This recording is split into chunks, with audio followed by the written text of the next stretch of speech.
Well, thank you very much. Good morning to everybody. I would like to thank very much for the invitation, for being here, for the great reception. I imagined before coming to Vancouver that Vancouver was a very beautiful city, and as far as I've been here, I can say that it's really a very beautiful city with very warm reception from the people that lives in Vancouver, so it's very good to be here.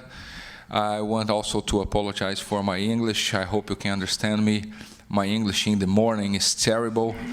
Actually, in the afternoon is even worse, so the time of the day doesn't make any difference, but I'll put my best efforts in order to make you able to understand the ideas I'm going to share with you in this morning. I came from Curitiba. I guess this is the main reason why I'm here. Despite the fact that I work at Sebrae, that is a very important institution in Brazil that is spread all over the country, giving support for SMEs development.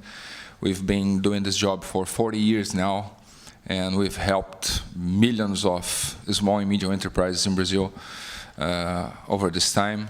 We also help people to find the entrepreneurship spirit within them. We have a very important program also called Empretec in Brazil, and everywhere I go I have the pleasure to find people who have taken this course. I've already found one here, a colleague from Brazil that has done this program, and everybody says basically the same thing, that Empretec is a program that changes their lives because it helps them to find how they can have a life that is more entrepreneur, and this makes a lot of difference. But besides that, the most important thing for our panel this morning is the fact that I came from Curitiba, as long as it's a panel about sustainable cities. Curitiba, actually I got really surprised when I went to look for the prizes that Curitiba had won in the last couple of years. I had no idea that Curitiba had won so many prizes. So in this slide here, next one please. Okay, you have an idea about these prizes. Model City for Sustainable Development and a reference in Green Economy, United Nations, Global Green City Award at Rio +20, Global Award Sustainable City, Greenest City in Latin America, only city in Latin America to be appointed as one of the 10 cities with the better perspectives in sustainability. And what is interesting to think, and I was talking with some people that I've met before our panel started also, is to think what have we done and how this was possible in a not so big city in south of Brazil. Curitiba has more or less the same size as Vancouver. We have almost 2 million people living in Curitiba, and if we get the metropolitan area of Curitiba, we get to 3.5 million people living there. How is possible that we have done this job? Well, first of all, it's not something that started a couple of years ago. This work started like 30 years ago, when Jaime Lerner, that I guess most of you have heard about it, was the mayor of Curitiba. And the main secret, if I had to summarize in one sentence, next one please, I would say that is because since the time that Jaime Lerner was the mayor, people came first. It was in the slide before this one. But every politics that is implemented in Curitiba puts people as the most important part of the equation. We see many cities around the world thinking about how can they put more cars in the street, how can they find more space for real estate, for buildings and things like that. But in Curitiba, since the early 70s, everything that has been done in the city thinks about putting people in the first place. And this slide here, that is my last slide, has some of the projects that were implemented along this time.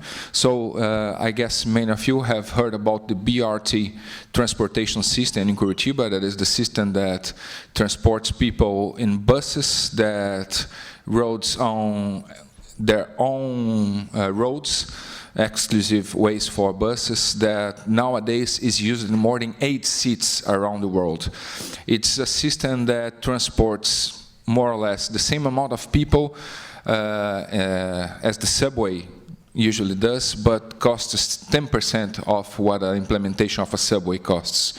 It's very effective. It has those tube stations that probably most of you have heard about that were also created by Jaime Lerner, and it's a very effective system. Since the early 80s, we have garbage separation processes in all over the city. Curitiba is nowadays the city in the world that has the larger percentage of garbage that is recycled. I guess that around 70% of all the garbage in Curitiba is recycled nowadays. Since the time where cities were trying to find more space for more cars in the street, Curitiba started creating pedestrian streets. Instead of putting more cars to transport people, we took the cars out of the central regions of the city, for example, and made those streets exclusive for pedestrians, making the space available for the people. We have green exchange programs that is a kind of form to incentive people and children, especially low-income people, to recycle garbage. If they bring their garbage separated, ready for recycling, they can exchange this by material for a school of the children, for example. Curitiba is the city in the world, one of the cities in the world with the largest green area per habitant. We have 52 square meters per habitant. That is 4 times the recommendation of United Nations. And this is mostly because of the network of public parks that we have. That, besides being a public space for people to enjoy, it's also a strategy to contain flood. In the early 80s, Curitiba had a problem with flooding areas. When the rain came, the rivers that run through and around the city flooded many areas of the city. So instead of building very expensive barriers for containing the rivers, we decided to use the rivers actually to build lakes and places where the population could make good use of these lakes and beautiful parks and lots of green areas. Almost in the end, we also use, and this is part of the job that I do in my company, we also use entrepreneurship as a strategy to make Curitiba more sustainable, helping to build and create sustainable small businesses that thinks in a green way. And for example, we have stories of the recuperation of degraded areas in the city center that were areas that were taken by prostitution and drugs, and that nowadays, after we implement programs, not only to make the restoration of those areas, but also to increase the commerce and entrepreneurship in those areas, working together with the entrepreneurs in those areas. The real estate in those areas now worth 3 to 4 times what they worth like 4 or 5 years ago. And finally, we believe that one of the reasons why Curitiba is so successful in their strategies to being sustainable is the fact that sustainability is something that the children learn at the school.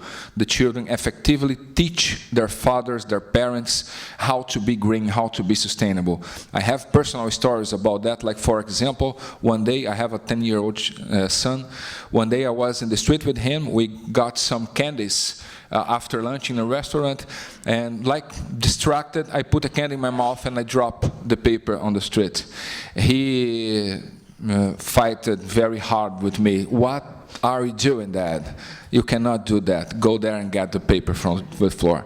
This is the kind of education that our children gets in the school. So they literally teaches the oldest generation how to be green and how to be sustainable. So these are my opening remarks, and we are going to have the opportunity to discuss some of these initiatives in more detail soon. Thank you.